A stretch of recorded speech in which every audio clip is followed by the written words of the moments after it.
Have you ever heard this? If you have, listen.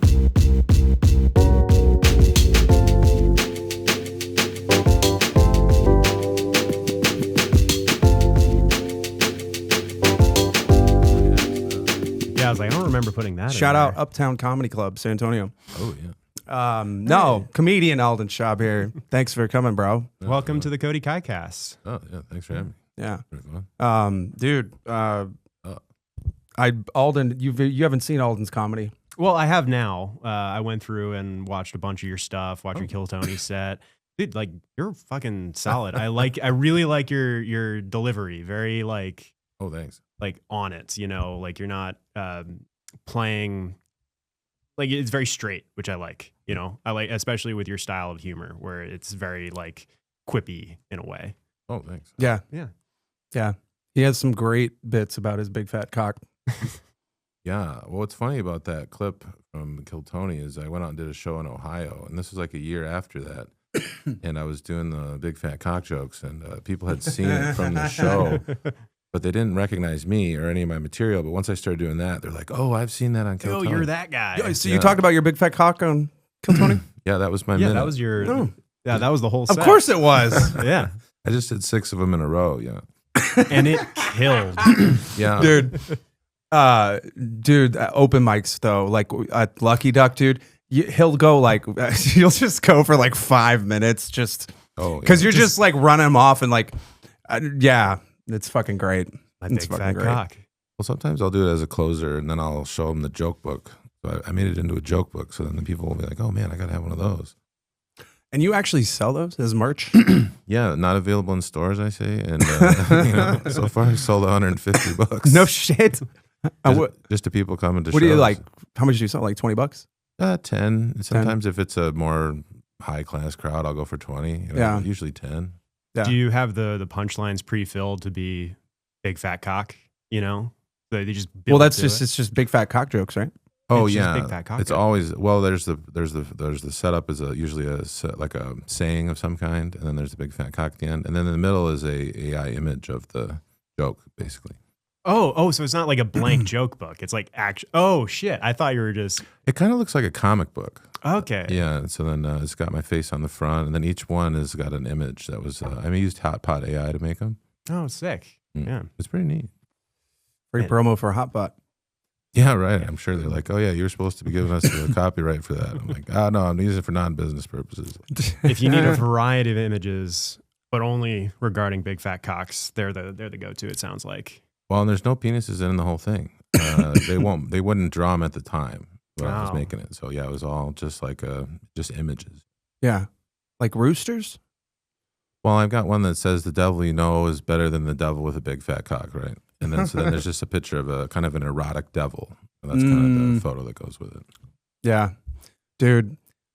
Dude, yeah, that's a solid. I would buy that. I know book. it's fucking great because when you're doing it like, and you're just because it's like you keep.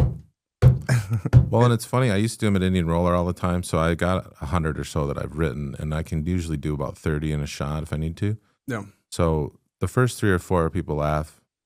5, 6, 7, 8, they kind of go, "Oh, is he still doing that?" And then when you hit 9, they're kind of on board at that point, and then you can just And then you're just great. It's just big fat cock, just room Just to run, through and through. room to run with that big fat cock. Oh yeah. Mm-hmm. Well, I love it, dude. I fucking love it. I had a really great thing happen to me at the creek. This guy walked up to me and he goes, "Oh my gosh, you're the big black cock guy." And I go, "Oh, big fat cock." He goes, "Oh yeah, okay. I'd like to get one of those." I go, "Okay." Like I said it 7 times. I don't know how you got that wrong. He got most of it, so Yeah. yeah, that was pretty good. Well, maybe 2 he's out of 3. thinking That's pretty solid. Freudian slip, maybe, maybe. I don't know. dude. So you're one thing I like about you, man, is like you run a lot of shit around town, bro. Yeah, like that's one thing that's kind of why I wanted to bring you on too, just because. I mean, you do Lucky Duck, but what else? Like, give me the rundown because I know. You run the show at Vulcan. You've got some other shit too, right? Yeah, I used to do the Toxic Masculinity show at Vulcan, and I was doing the Midwest Maniacs at Velveeta, and I did that one at Roscoe's. We're not doing those ones. I'm running a new one at Pizza Grata called Pizza. That's supposed to be like a family-friendly one, so we'll see. But So no big fat cock jokes. no, I'll have to clean that one up. Just be, I don't know, big fat jokes. Right? There goes 10 minutes right there. Yeah, I gotta throw it out. Well, I do clean stuff and regular sets. So like, You have to be able to yeah. as a comic. You know what I mean? Well, I got booked to do a corporate, and so I got to do about 20 or 25 clean. Yeah. So yeah, if you show up and you don't have it, it's kind of a problem. Yeah. Like, oh no, that's not good. Well, I think a lot of comics out here can't. Like, if you ask them, all right, go do five clean minutes. Like, a lot of these cats could not do 5 clean minutes without No. a fuck or a, Well, I have a list of people that I know can do it, but also it's funny. Matt Alvarez had a thing. He does the gimmick mic on Mondays, and he goes, "Okay, it's clean comedy night, so you get to go until you're not clean anymore." And like 0 of the comedians could do it. Wow. It was wild. I was like, "Oh, that's about right." I mean, That is fucking crazy, dude. Do you think it's easier to read a crowd with dirty material or with clean material? No, it's just. Go ahead. yeah, it's not that the one's harder or easier. It's just that some people can write one way, and some people. I think everybody could do clean, but that's just not funny to them. So it's not. It doesn't really work. Like it's not harder necessarily. It's stimulating in different ways. My thinking would be that clean would be harder to read a room because it's so like, across the board, you're trying to cast a broad net. And with dirtier comedy, you can, throw out like, almost little firecrackers to see like, where is the reaction going to take this? And then that'll also lead you to other material you can use. Yeah, I mean, dirty comedy is just as hard as clean comedy, I think, because you still have to have punchlines and structure has to be good. Some people just rely on expletives to make their dirty comedy work, and some people that are clean comics aren't funny. Well, and sometimes, sometimes the cuss word is just going to hit harder. Sure. It's, you know what I mean? It's like, fuck. I mean, it carries a lot of weight, that word. What Seinfeld called it, a Corvette. Yeah, or like Corvette. peas. Like I have a joke that ends in the word piss, and if I'm going to use it clean, I could say whiz, but Right. it's not quite the same. And really, I shouldn't do that one anyways for like certain types of clean shows. But it's up to you. I mean, You should say urine.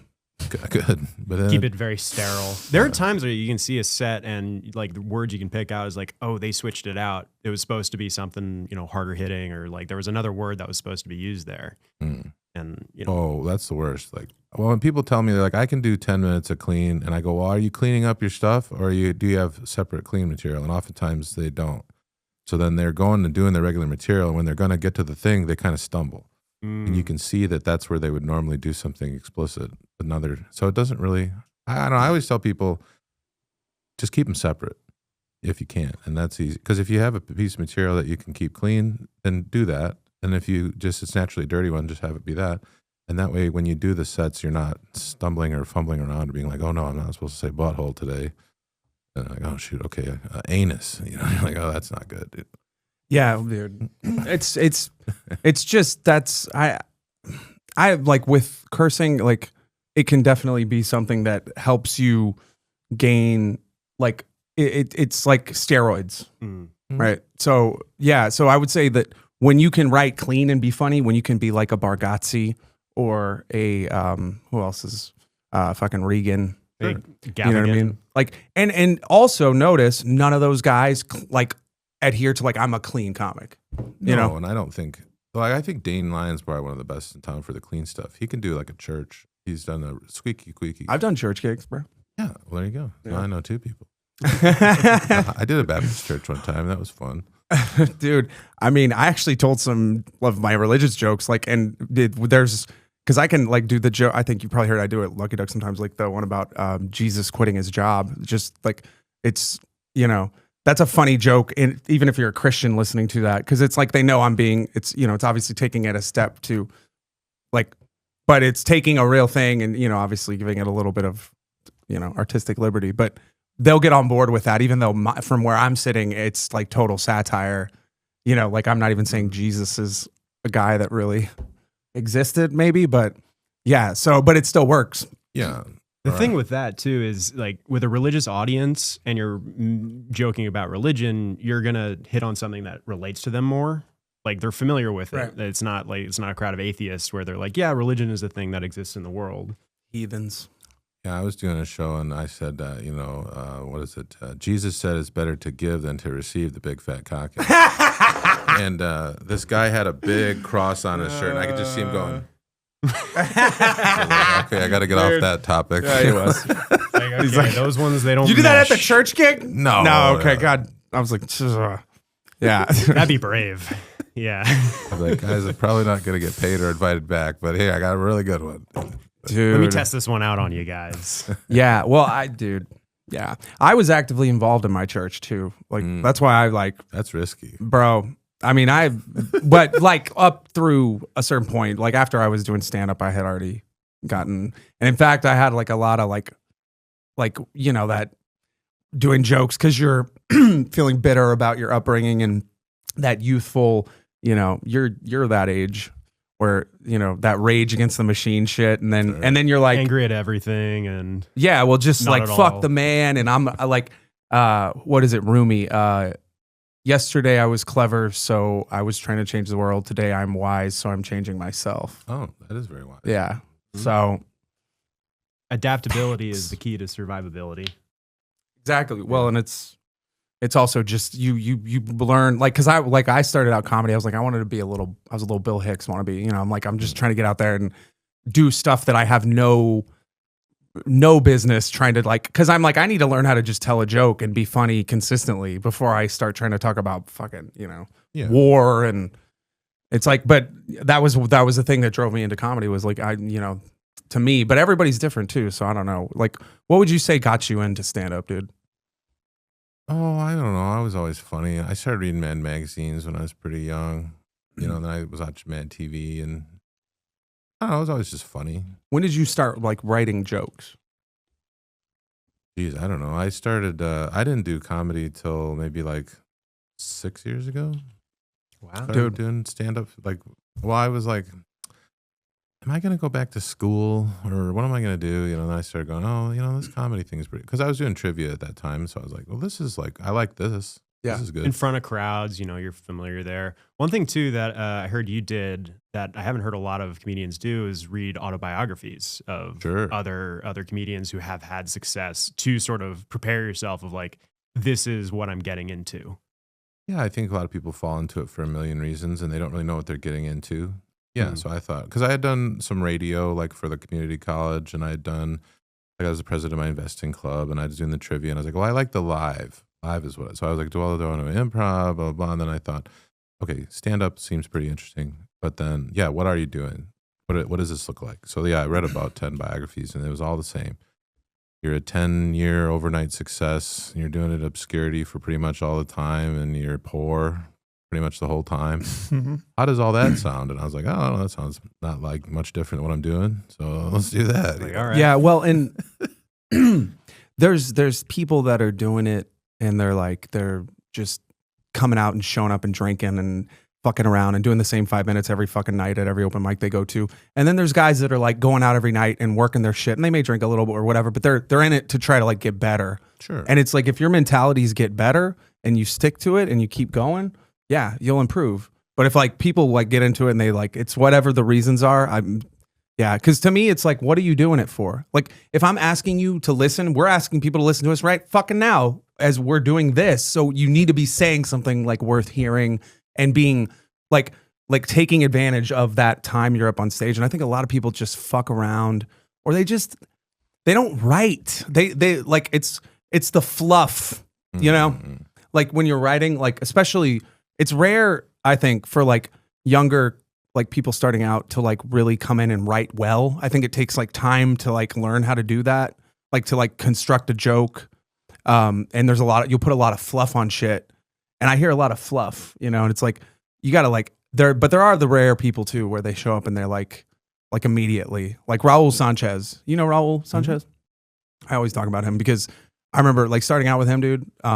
Like immediately, dude, like fucking clean writing, just and like, I don't know, you're around a lot of open mics, you would know better than me. Do you feel like a lot of these cats are writing like consistently? No, but I mean, that's something they got to decide for themselves. I don't know. I mean, my goal with the whole thing is, could I do this for my living? And I don't think of it like, okay, professional comedian is one thing. To be a professional entertainer, that's a lower bar, you know. So that's kind of the bar I set for myself. And I made the joke. I said, "Can I make all my money with my mouth?" You know? And so so I was able to work towards that. So now I'm full time just as an entertainer between like trivia and comedy and private events and writing for people. And so Sure. so that's great. I was like, okay. So now I'm thinking, well, what's the next thing? It would be nice to be able to go around and just do it as just a comedian fully. Right. But it takes time. How do you view the difference between writing for yourself and writing for someone else, both in the content of what you're writing, but also like how it's performed? Well, so I do that tag writing mic every week. And so I've done probably, I don't know, 400 or 500 of those shows or something, which sounds crazy. But yeah, you got to look at the other person and kind of profile them a little bit. Like, who are they? Where are they coming from? Like, what's going to sound good coming out of this guy's mouth? Yeah, well, there's this guy I write for in Ohio, and like he is kind of like, I don't want to say he's like a dumb guy, but he's like kind of like, he can say certain things that are kind of stupid assumptions where I couldn't really pull that off. Because there's a certain way I speak where people are like, oh, this guy's educated or whatever, and this guy doesn't. I mean, he's not stupid, but the way he comes off on stage is like he can say dumb stuff, and it works for him. So that's an interesting way to write, you know. Like one of the jokes I wrote for him was he met this girl from Central America, and he's like, oh my gosh, what a coincidence. I'm from Central America. I'm from Ohio, the center of America, you know. So like I could never pull that off. But like as a cheesy kind of pickup line thing for him, it's just like, oh man, really could do it. It works for him, his style. Like that's a huge thing too, is like just how you look on stage. Like, because that's the first thing an audience judges. It's like, oh, what is, like, I can see this guy without saying anything. I can assume like, okay, he's maybe gotten an education, maybe, you know, prefers to hang out with the boys and, drink and watch the game versus like a more timid looking guy who might look a little bit nerdier or, you know, have like this sort of geeky background, which just, you can't choose that. You can obviously like put on a character. You can do like the Adam Ray, Dr. Phil stuff. But like if you just lean into what you are, then that's also like finding your own voice.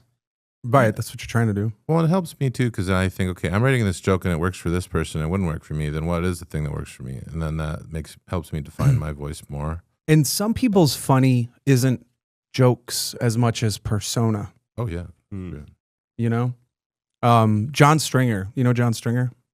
He's fucking great. I mean, he's a phenomenal performer. I mean, like dancing and getting like the just, you know, but it's performative. So a lot of the laughter, the source of a lot of the laughter is in that, not necessarily the material itself. Although he has some good material too, but what's carrying him is that the performative part.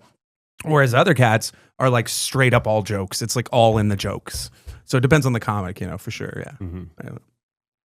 It's fun to write for other people. Just sometimes ideas will come and you're like, oh, this would really work good for, you know, but it's something you have to practice. Well, and also the way you can do it is you do workshops.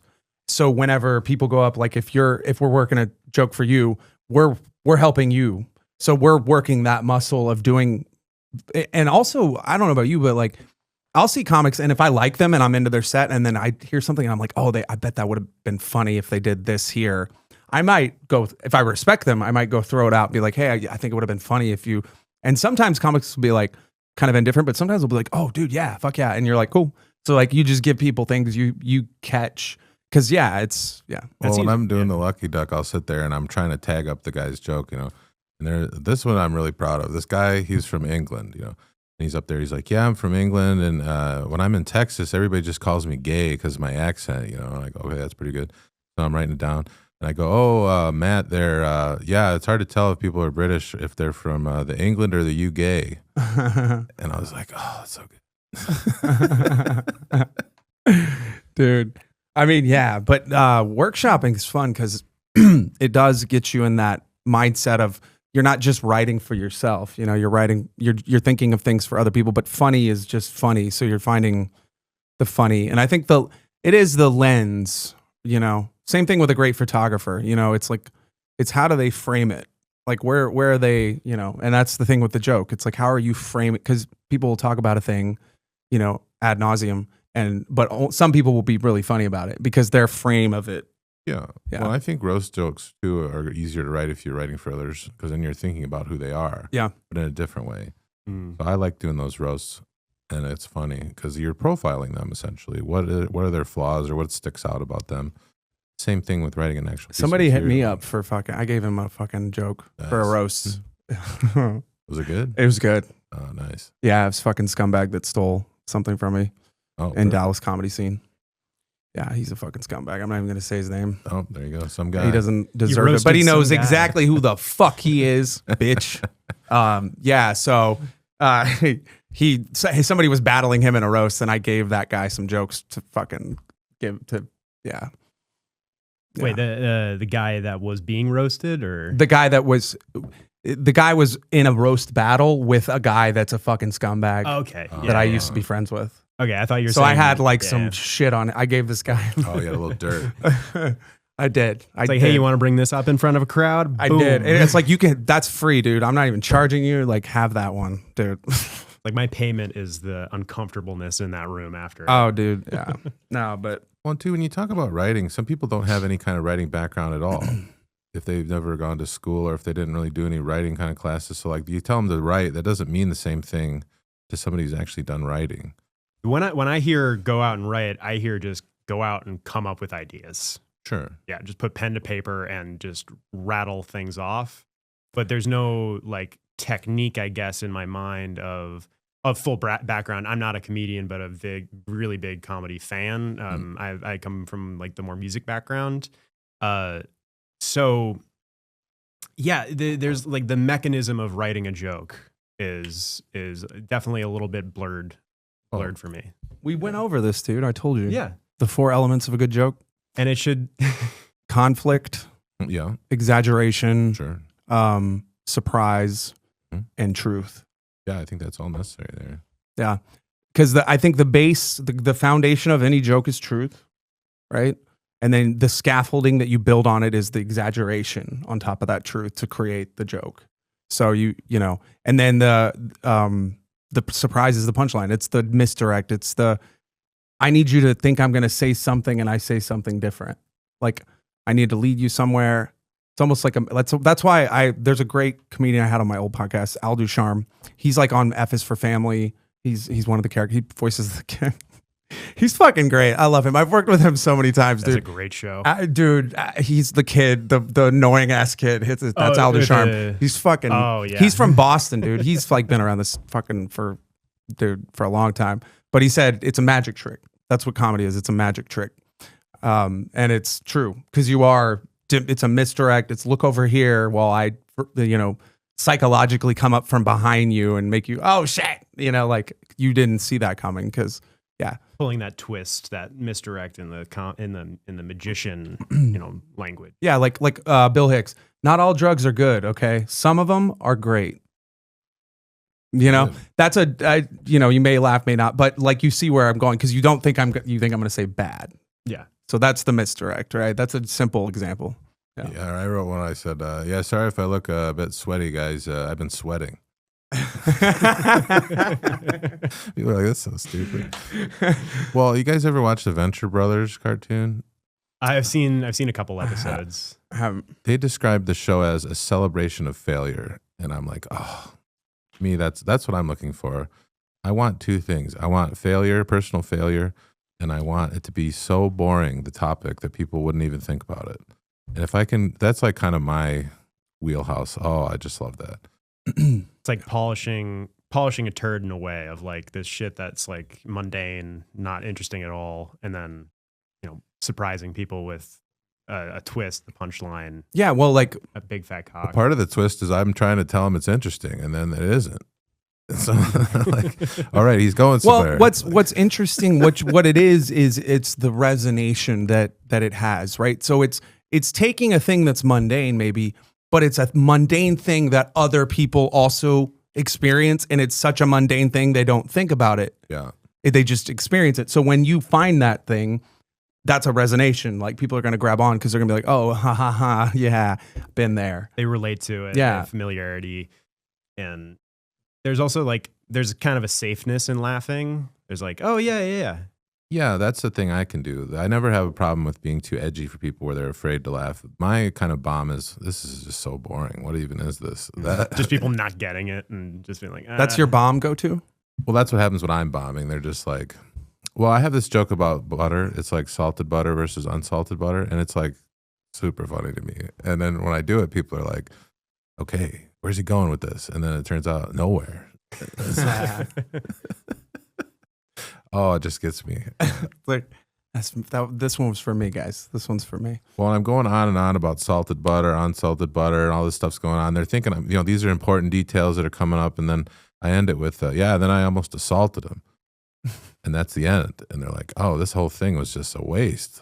I'm like, oh. It's like, that was it? They're like, that? All right, I'm done. See you They're later. like, that's fucking meta. Fucking. How dare you? How dare you waste our time? Dude. I feel like every comedian does have If they laugh, you didn't waste their time. Oh, they laugh, but also they groan a little too. They're like, oh. I mean, I don't like I wouldn't watch Mitch Hedberg and walk away feeling like, oh man, I'm a like more enlightened person now. No, I just fucking laughed because it was absurd and hilarious.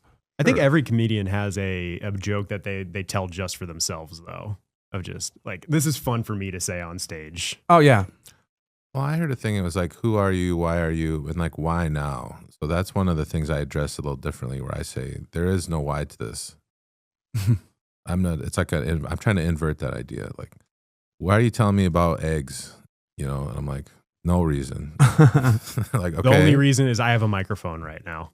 That's it. But I'm dressing it up as the structures of jokes, so it has the same kind of thing. But then there's no like purpose to it. Right. Oh, I just like that. That's the best. And the most important ingredient, which is you can't fucking care if people like you, dude. Like, I mean, you want them to like you. Sure. That's not the. It's not like I don't give a fuck if they like me. No, you want them to like you, but you can't care if they don't like you. Yeah, I think that's valid. Yeah. It's sort of a take and give, because the act of going on stage in itself is, I want people to like me, but then actually going on and doing your set is like, you can't think about that or care about that at all. Yeah, I don't struggle with that so much. I have a high likability, so like that's not a thing where I'm too worried about it. But it's like, it's the boredom. If I can't get it to be funny enough, then they're like, that kind of thing. Just waiting for the red light and just. Just like, Dude, your bailout is big fat cock, dude. You just go to big fat cock and you're. Sometimes I could be a nice parachute. I could, dude. A good dick joke, bro, will save the day in a bad situation. It really will. You could be digging it's like Billix. He's like, don't worry, there are dick jokes coming. As he's doing some fucking heavy shit.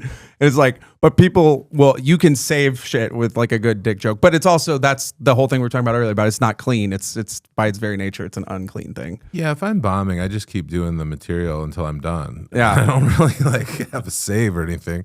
Or go, oh, you guys don't like this. Well, so you don't think there would be some value in pivoting in that moment to get some laughs and then maybe try to go back into whatever you were doing? I might pivot a little bit into a different piece of material, but I'm not going to go up there and I don't ever indicate that it's going bad. Right. I just keep doing it, and I can tell it's going bad, and they can tell it's going bad, but I'm not putting off that it's going bad. Yeah. But when you do it for a while and you learn how to wear the bomb well. You kind of just you're bombing, but you're like, this is like the 8,000th time this has happened. So it's not. It's like, that's something I've heard too. About right. In terms of like the cardinal sins of things not to say on stage, it's never to acknowledge that you're bombing, because it just completely changes the dynamic of the audience. I think it's. What do you guys think about that? I actually disagree with that. It depends. Some comics it works for them, and the others it's like now you've taken yourself out of the pocket too much. I generally don't. If anything's happening, it's just happening. That's what's going on. And I never sit there and go, oh, you guys didn't like this, so that was too rough for you. Oh, if you don't like this one, you're not going to like this one. That kind of stuff. I'm always just, okay, that material didn't really land. Okay, on to the next one. And I never sit there and just go like, oh, wow, I am in trouble. Or like that kind of stuff. I had that happen to me just the other night when I did yours. Last time I was at Lucky Duck. Where it was like, there was a pivot point in the middle where I'm like, y'all don't like me. Like, right. I'll never break like that. But then it actually brought it back in. Sure. And, cause it kind of made me real for a second to them, where I'm not like, and I think that if you're nervous, because audiences it's just human nature. You can look at somebody and you can tell when they're nervous if they're on stage versus somebody that's bombing that's new it's gonna make them like, Sure. Somebody that's bombing that's experienced, it's just gonna be like, It's like, all right, guy just fucking shit, just coming Just like another Tuesday. just rolling off your shoulder, dude. Like because you get a lot of shit sandwiches. They're a lot. Get fucking drunk ass hecklers and idiots and people who just don't understand. Like this is a timing thing. So if you fuck with me, you're fucking with the timing I'm trying to get established here. Plus, after you've done it for a long time and you've done so many shows, one bomb it's not as monumental. No, you got to average it out. I should really try to bomb Well, it more, depends on where the honestly. bomb happens. Yeah, that's true. Yeah. Yeah, if you lose your job after, you're like, oh, that was a pretty tough Well, not that bomb. bad, but Though a lot of people. you just don't want to bomb in front of millions of people. You know what I'm saying? Sure. If you can avoid it.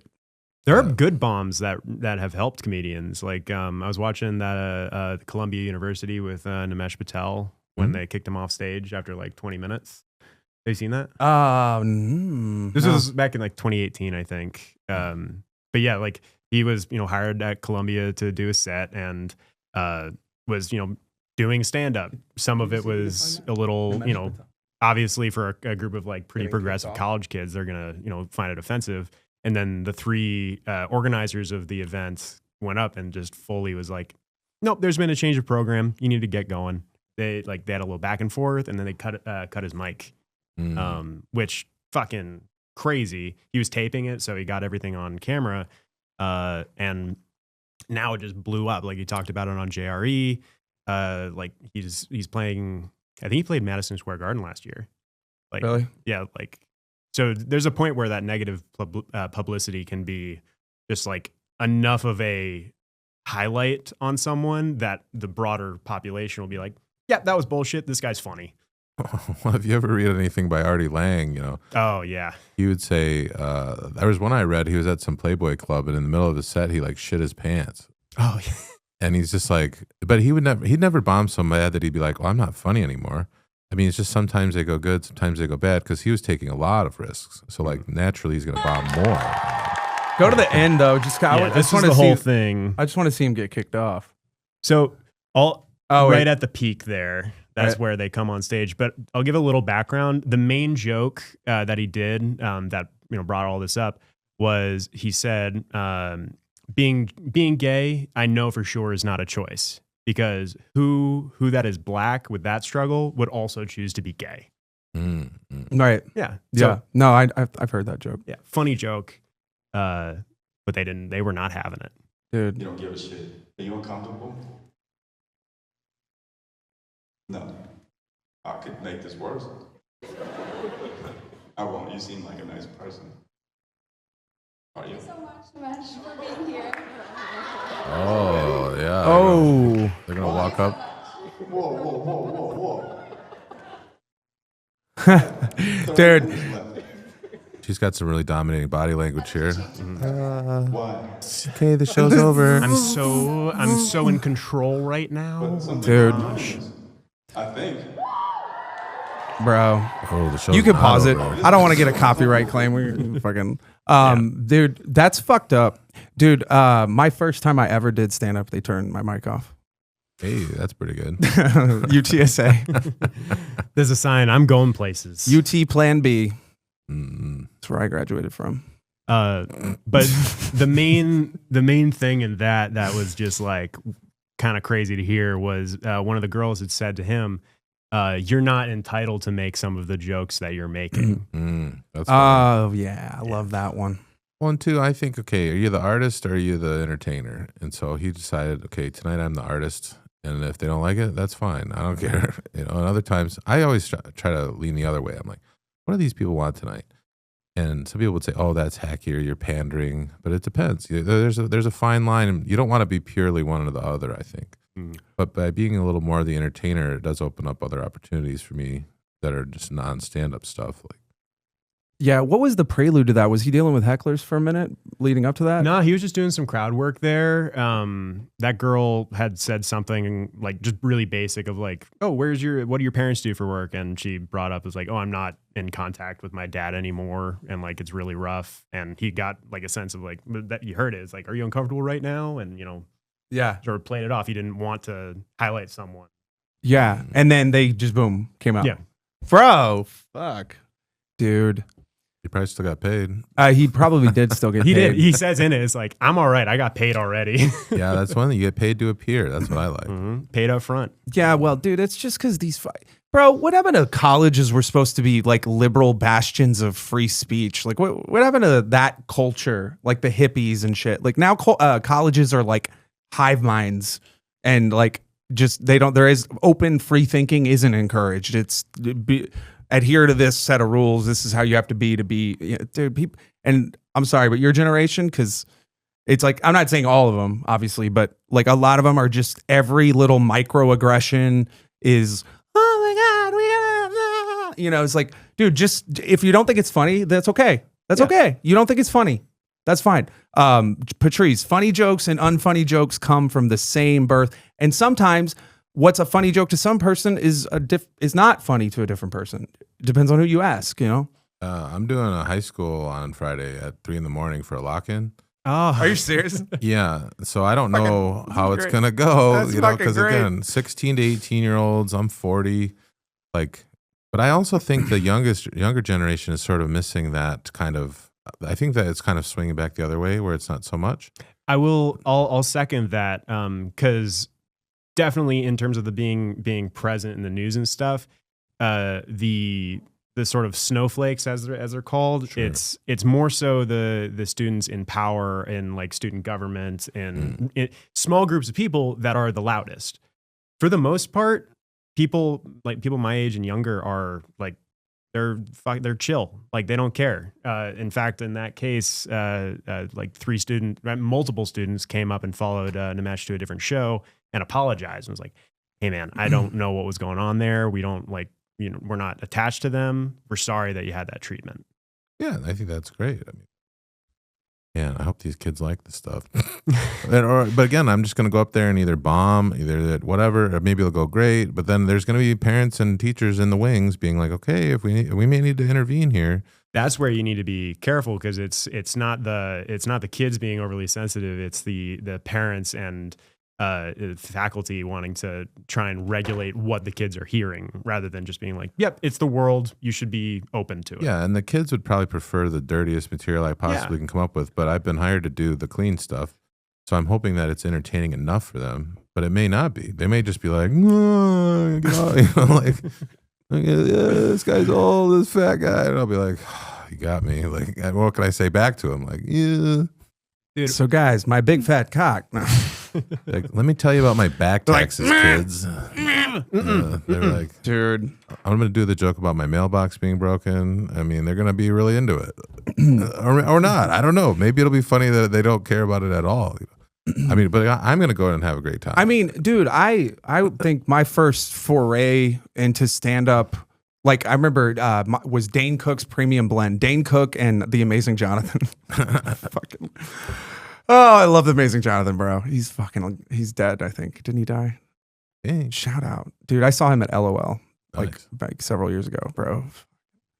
But dude, yeah. But I was like 13 probably. So I would say the kids that might be into stand-up, which now social media too, clips like reels and shit, like they're getting exposed to it, I'm sure. Yeah. You know what I mean? So it's like for the ones that would be into it, like they'll find it for sure. And in that moment, I'm sure there'll be some kids that are like, "Oh, that's cool. I want to do comedy." Like we were just playing a different video. A different guest we had, James Atkins. He's fucking Killer, filthy, dude. killer. He is filthy. But he did like an elementary school, and there was one kid. He was like, and we're like, He's a that kid's a drummer. drummer for sure. Yeah. He's growing up to be a He- drummer.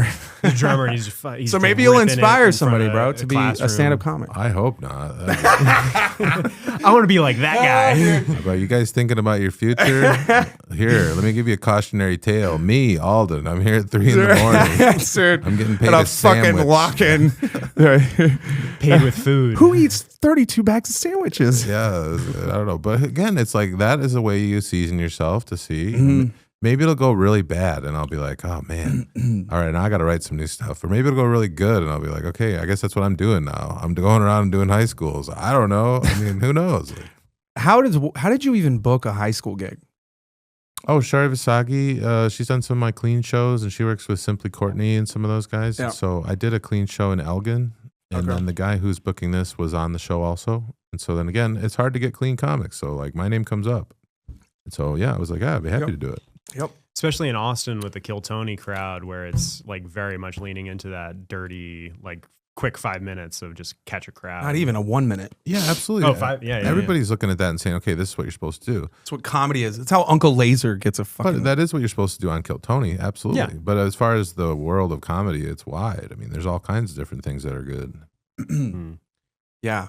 No, but dude, like that's a different skill set. But you also like if I'm you book shows, you produce shows. I book and produce shows too. If I'm booking somebody, I want to know that I can trust them. Like I want to know that if I book them, I can count on them to deliver. Like maybe they're not going to have the greatest set, but they're going to be a pro. And if I can count on them, and that's where you distinguish yourself, because you're a guy that if I'm booking, like I know I can count on you. I'm not worried. The attitude is important. Yeah. Like I had the show at Indian Roller. The bar doesn't exist anymore. But it's like 1:30 in the morning. Everybody's left, and I got Simply Courtney's going up, and there's about 3 people there. And he just thought it was great, and he did his thing. And I was like, okay, there's a pro. Whereas I had somebody come in from New York. They emailed me, and they said, hey, I'd like to do this show. They got there, they saw that there were 6 people there, and they go, I spent a $35 Uber to do this, and they just left. I thought, okay, well, that's just a difference of professionalism. I mean, they were severely disappointed, but I was like, hey, you asked me. I didn't ask you to be, Like, I thought you knew what you were getting into. Yeah, and so then I do think about, that's part of the thing about the Lucky Duck. I really get to see people's attitudes because there's some frustration there. It's outside, and it's hot, and there's stuff going on, and people just like, sometimes people just kind of melt down. And I'm like, okay, well, that's too much stress. And then other people are like me, I'm like, oh, this is great. Bro, I love it, dude. Yeah. It seems there's very few stages I'm more comfortable on or stages. Right, the stakes are so low. They're That's what I so think. low, bro. Yeah. But for some people, like for you and I, they're low. For people that are just starting out, they're going out there. It's like they're fucking, Well, and sometimes there's a lot of people there, and they Yeah. do get nervous. But I'm like, listen, if it goes good, nothing's gonna happen. If it goes bad, nothing's gonna happen. Yeah. Just go for it. Or whatever. Yeah. There's It's just- no consequences. You can try it out. Like, Yeah, it's just for our entertainment. And also, like, you can't go in expecting, because it's an outdoor bar crowd. So they may be raucous. You may not get all of them in. And you can't be upset if, like, most of them aren't listening. You got to expect that. And then if they do listen, bonus. Like, big. Well, and some comics have not performed outside before. And Yeah. it's really funny because I had one of my features come up, and he did his 10, and it didn't go great. And he's like, oh, man, they're just not feeling it today. And then Joe Begley went up and just like killed. And then he's like, oh, okay, I guess it's me. But I was like, well, you haven't done it outside. I mean, that's just, it's not that it's like some magic thing. You just haven't done it outside a lot. Like, Yeah. Well, and for me, bro, like, if I'm going up to a crowd that's not favorable, there's kind of a thing about a pride that I take in, like, if I can get them. Because I'm like, I'm not expecting it. Like, if I don't, I'm like, that's what I expected, so it's fine. But if I do, I'm like, yeah. I can see that pulling a laugh from a difficult crowd is more like fulfilling than like an. It actually requires easy work. Laugh. You got to tune in. Well, it's putting your material. That's what it under is, a dude. Like magnifying glass. it's people doing. They're talking at the crowd. They're not talking to them. They're joking at them. They're not connecting. They're not trying to be a human being while they're telling the joke.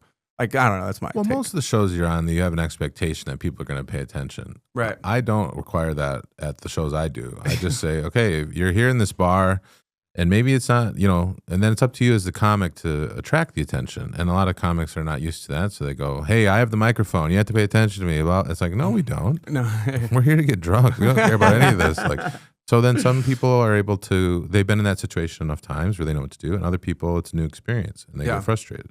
And if somebody's doing well, like you and I will be talking at the back, right? And like, but somebody will start doing, we'll both stop. Just kind of go, oh, We'll stop okay, and we'll start listening. Because like, if you're gonna grab people, you can pull us, like, but you gotta like be able to just.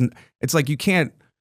The more you put on it, the like less likely people are gonna get on board. Whereas if you're treating it like the low stakes thing it is, people will respect that more because they're like you're not trying to turn it into like, I'm special. You know, look, it's just, no, I'm just trying to tell jokes. That also probably helps a lot with building a connection with the crowd, because if they see you as like doing your act, doing like the routine as something that is to be protected and respected, rather than just like, you know, getting on the same level. Which it's not. Yeah. Yeah, that's the magic of it. Yeah. It's that's the not giving a shit part of just like, yeah, let's have a night. Like I went into the NAR bar and there was just all comedians there. And so each of the comedians was stating how miserable it was because there was nobody here. And they all kind of like were sucking on each other's attitude. And I just went up and just did my stuff. And I was like, this isn't the worst room I've been in. Not even close. Like, you know, but so then again, you know, it's just like an attitude. That's something that's under your control, your attitude about it. And you can decide to be sulky or whatever. And on the best show, you could decide to be where, you know, but that is one thing that I look for. And I think, yeah, like you say, when you're booking somebody, if something goes wrong, are they going to fall apart or are they going to be able to just continue? You know, sometimes the answer is, I don't know. This one's a wild card. Like, how are they going to handle a heckler? How are they going to, exactly. Are they going to scorch them so bad that the show is now canceled? Yeah. I've had that where I've had to talk to the owner and be like, I'm so sorry this person did this. You know, that's never fun. Yeah. This is part of my income now that's been deleted because they don't want to do it. Yeah. Well, and the trust thing is important as a comic, because if you're going up there, like, that's why like batting average matters. So like if you see a comic perform 10 times, if they're a decent comic, they should be doing well at least, you know, 70% of the time, you know? I mean, like if you really want to be like elite, you got to be like 90% of the time or higher, you're doing well. But like yeah, so you want to just know, oh, okay, I have a sample size. I've seen this person, or sometimes I don't even need a sample size. If I can tell if somebody's like if somebody comes in, you've never seen them before, but they're you know, they're experienced, you're going to be like, oh, okay, yeah, this guy's clearly didn't start yesterday. Yeah. Just in like some material, you can get a gauge for that of like, yeah, that works. Like I have enough experience to recognize, yep, that's going to work in front of a crowd for the most part. Yeah. Well, you'll hear the jokes and be like, oh, that's good. That's good material. Like, well, and sometimes you can't always put your finger on it, but you're like, yes, or you go, no. And then it's like, if you sat down and thought about why, you maybe wouldn't be able to define it so much. But it's more of like a gut feeling. Just like, yeah, it's like the definition of pornography. Like, you know it when you see it, you know, Yeah. And then that's sort of the rule we use. Like, okay, but I think that's valid. I mean, yeah. No artistic merit causes sexual thought. right. That would be considered. Like, all right. No, yeah, dude. Yeah, for sure. I was going to ask you something. I totally forgot. Go ahead. I don't know. I lost my train of thought. I feel like we're hitting the. Oh, we got some time. We got a few minutes. Okay. Yeah, dude. Comedians, though, in general, bro, we're just all like, you do it, and it's like there's I don't even know. I like at a certain point, it's like, why am I even doing this? And then, but it's like in your bones. If you have it, if you do it, it's like you kind of just. Well, I kind of sorted that out with the biographies. You know, I was like, I think people do hit that wall though after a certain period of time, and they go, okay, why am I doing this? I sort of started that. I just don't want to have a traditional job. So whatever I can do to make money as an entertainer is great. Making money with your mouth. Yeah. Making money with my mouth, and it's fun. Yeah. So that's what I don't take regular work now. If somebody goes, oh, I need you to come over and do whatever, or I need you to, like I used to do favor, and I did that for a couple of years until I was able to get enough things going. Mm-hmm. But now I'm just like, okay, I'm only going to take entertainment things or entertainment adjacent things. And so that's worked out. I mean, and I keep learning how to deliver value to people. Like any comic could theoretically write for another comic, but I keep getting asked to do it because, again, I'm displaying the talent during the tag mic. So people walk in there, they see that I'm writing for other people, and then they go, oh, you could probably write for me. And sometimes I can, sometimes I can't. But then, so like if you're going to ask somebody to write for you, how do you even decide who to do it? Well, my name comes up. I mean, so that's great. That's part two of like having done it before. Like, Sure. Yeah, this guy has written for other people. We've seen how that works out. We can trust. There's that professionalism you talked about. And I think a good chunk of that too is just showing up and doing the work. Mm-hmm. I remember what I was going to ask you. Oh, What do you think of Casey Rocket? oh, he's great. He's the hardest That one. guy's to- a lunatic, bro. I remember first time I saw him was at Lucky Duck Mike, and I was like, this guy's a fucking. I mean, he's funny, but he's like, it's like this guy's a lunatic, bro. Well, He's it got was- such a frenetic style, dude. It was so off. It's of what- interesting to me. Well, and talking about writing for somebody, when I try to write tags for him, I can't. There's a few people where I'm just like, it's so much different than what other people are doing that it's like, I wouldn't even know where to start. There's certain comics where if he told someone else's joke, I feel like you could point it out pretty quickly. Like him, I feel like Mitch Hedberg, I feel like is one of them as well. Just there are certain comics out there like Theo Vaughn that have that specific sort of flavor that just you can't really capture just by writing for the person. Well, and we've had impersonator competitions at the Lucky Duck. So we had one of Swiggy and we had one of Tony Pepperoni. Everybody could do Swiggy. I feel like we wrote up an hour of material. Nobody could do Tony Pepperoni. So it was interesting to think that they were so different like that. Yeah, that is interesting. Yeah. And we had Keith. We did one of Keith and it just turned into a bunch of insults about Keith. But we were able to capture him a little bit. But there were certain, like, people couldn't really do Derek Dimple either. We did one of him. People couldn't really capture Mars Martian either. So that was interesting. Yeah, man. Like there's certain, and then there are others out there. Like I brought up Adam Ray, where he is like an entire just discography of impressions, And then writing jokes for within that character exactly as that character. That's hard. Yeah. I mean, that's a lot. And But do there's- it in the moment and live. But if you hone that, whatever. But then also, yeah, you're like Larry the Cable Guy. You know, like Dan Whitney, I think his real name is Dan Whitney. No, he couldn't do comedy. Like he couldn't do stand up as Dan Whitney. If he wanted to just be himself and do stand up, he couldn't. Nobody, his audience would not want that. It's Larry the Cable Guy. So that's where I'm like the impressionist people. I'm like, it's good, but if you do it too good, too long, like all of a sudden people forget, oh yeah, this person is actually also just a human that might want to have their own. That's like Garth Brooks and Chris Gaines. You're seen as like the impersonator, the guy that does impressions. I feel like Bill Hader almost fell into that trap through SNL of just like being Dude, have you really. seen Barry? Barry's fucking great. Barry is so great. Barry's good. But yeah, like having really solid impressions. But he also did a bunch of writing, both off camera for SNL, South Park, like Tropic Thunder. Dude, like, he does a other stuff. great Alan Alda, dude. Like yeah. his fucking Alan Alda's on point, bro. He's one of those guys. He nails his impressions, dude. Like some people are like loose in him, and you're like, it's believable, but like Kenan Thompson, but like with him, dude. I mean, he's It's right locked on point in. with him, dude. It's the nuances too that you wouldn't pick up on if you were trying Jay to do the Farrow impression was great yourself. on SNL too. as Jay an Farrow, impressionist. yeah, he was great with impressions. Well, it's another specialization. Yeah. So I don't know if anybody could learn it, but everybody could get a little better at it. But there's people who are just like, they're doing it. Frank Caliendo, bro.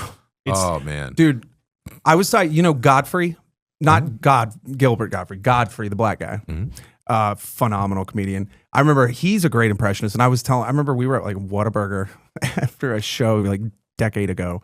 And like, I was talking about like, you're a great impressionist. And he's like, pulls his phone out and he's like, starts playing a Frank Caliendo. And I'm like, when somebody I have that much respect for is deferring to this guy, I think Caliendo is probably in terms of impressionists, like the most impressions and the most on point with all. It's a skill, dude. Yeah, and he got frustrated because Mad TV was always like, hey, do John Madden. He's like, I feel like I've done John Madden to death. They're like, yeah, but just do it like 30 more times. It's like, so you do get pigeonholed. Ty Fisher too, but there's a John Madden movie coming out apparently with Christian Bale and fucking Nick Cage playing John Madden.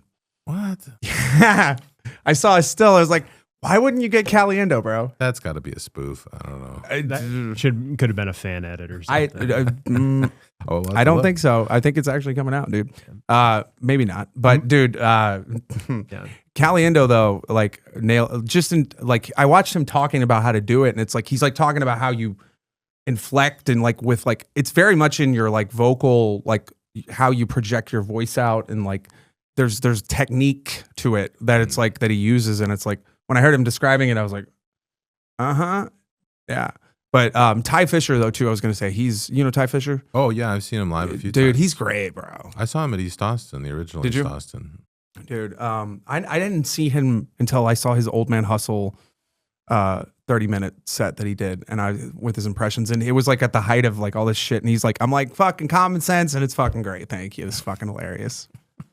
you know, like we need somebody saying common sense things and like, because those things when they are really that clear cut, they just cut right through with people where I'm like, yeah, we're going a little crazy, and like this is literally the comedian's job in society is to like be like, hey, like collectively, like make it so a crowd can laugh at stuff that they're not supposed to laugh at. well, that's what you do. Yeah. Well, he definitely Tragedy suffered from plus it time. somewhat too, but he's like, hey, this is my job. I mean, he really feels that way.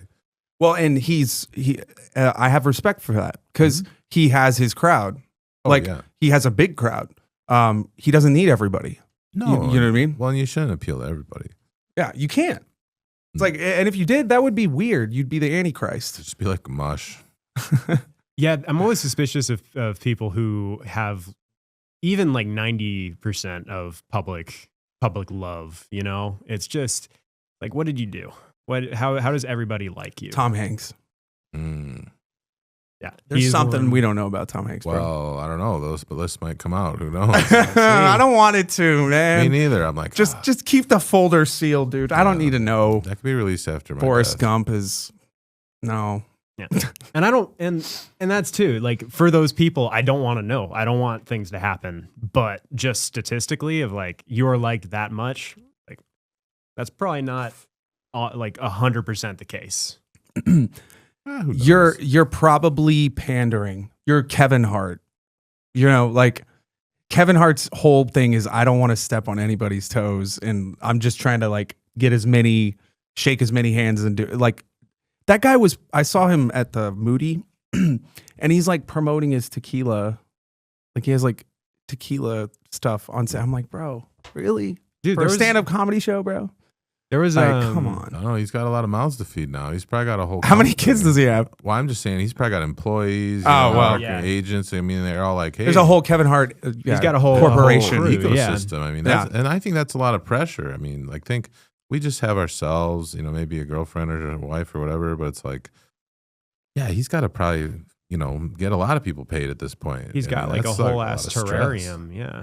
I don't know. That wouldn't be for me. Like, I don't know. There's There's a actually- video of him where somebody's saying like something like that's like Illuminati shit, and he's like, and it's like you could tell he's not fucking kidding because he's like, it's one of the, I'm serious, bro. Somebody, you know, I said on the D's episode when I'm like, there's a group of guys that come into a room and they're wearing suits, and you just know when you reach a certain point of fame, like that, like they come to like talk to you, and you're like, I don't know what organization they are with, but it's not on the books, Sure. but it's. And that those people have talked to Kevin Hart for sure. He's They're actually the they've like club, his I guess. yeah his personal number for sure. Yeah, with him too. Like, I don't know if you guys have ever eaten at Hart House, but like he's also got the restaurant, the burger joint.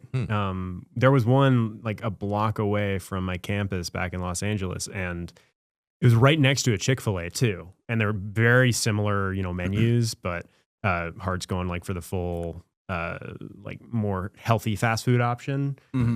Dude, it is crazy how quickly that became like the spot, and then Chick-fil-A just no one was going there anymore. In our class, at least. Hart, what is it? What does he serve? Like burgers, chicken, fries. You know, like pretty typical fast food menu stuff. Man, yeah, it was because like I saw it getting built. You know, grand opening and all that, and then like 2 weeks later, it was like completely imbalanced of like, you know, the Chick-fil-A audience and then the Hart House audience. And I ate there. It's good food, honestly.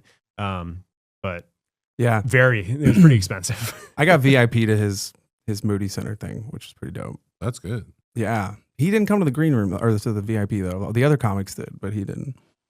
Fucking big time. He came to the VIPP or whatever. There's the second VI. It's Yeah, the the one. gold It's the tier. VI. Yeah, it's you the weren't even- fucking Wayne's World too. Yeah, you're in the. Bro, oh man, I wish we had more time, bro. Really do, because we're like pretty much at an hour. We are at an hour, but Damn. yeah, man. Anything you want to like throw out before we close it out? Yeah, where like as can far people as just find ya? stuff you're doing right now that you want anybody that might be listening. Oh, I'm doing comedy, trivia stuff. You know, yeah, it's pretty fun. I'm on Instagram, the Mob Yeah. Shop. And I'll tag you on posts, so we'll be Wow. connected in that. I do want to say one last thing. I think, we did touch on comics like getting it why and doing and I feel people get to that point, they either figure it out or they get really bitter, I think the work is so important. Like, do you enjoy doing it?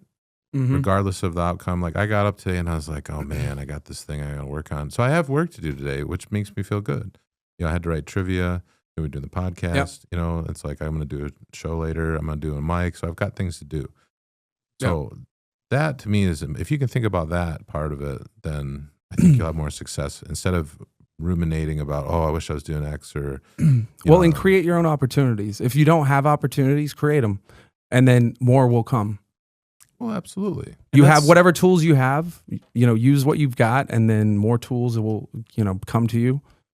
That's also just personal fulfillment in a very like unfulfilling industry. Like if you can find happiness in like you said, the work, actually like doing it, not the success or the potential fame that comes from it or the money. It's like that. That's what keeps you happy. Well, in a thing where you set your own goals, I've achieved my main goal of not having to do a job. And so then after that, the other things are bonuses, and that's great. So if I can keep that perspective, I don't have to be so like, things aren't happening or whatever. It's like, no, I have fun things to do today, and that's good.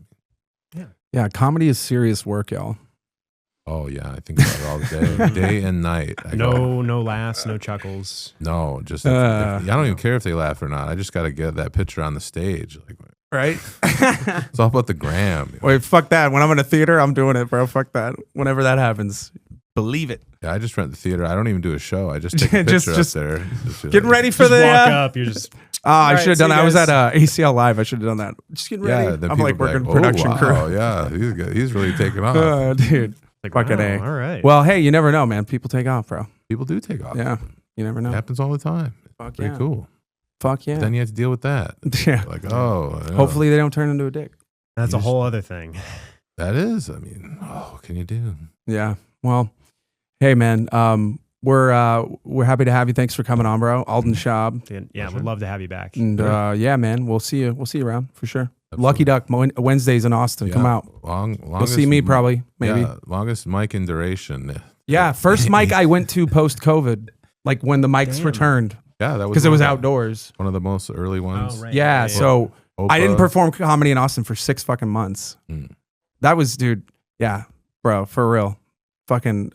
So yeah, Lucky Duck Wednesdays is your main thing, or not your main thing, but it's like the most consistent thing. Pretty much. Yeah, people know that. Yeah, and it's always fun. Even late night, it's fun. Yeah, I enjoy drunk it. to go home. That's when you get them. Yeah, dude. I get fucking drunk ass idiot hecklers, dude. Anyway, man. Well, thanks, bro. We'll see you around. Thanks for coming on, man. Yeah.